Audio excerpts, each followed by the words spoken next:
rear brake sensor. This goes and follows it all the way down.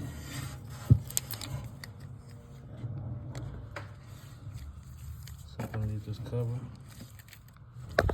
Remove this little plastic paper looking cover off so you can get to it.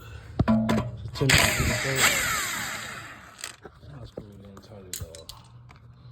But one should be enough to flip it back.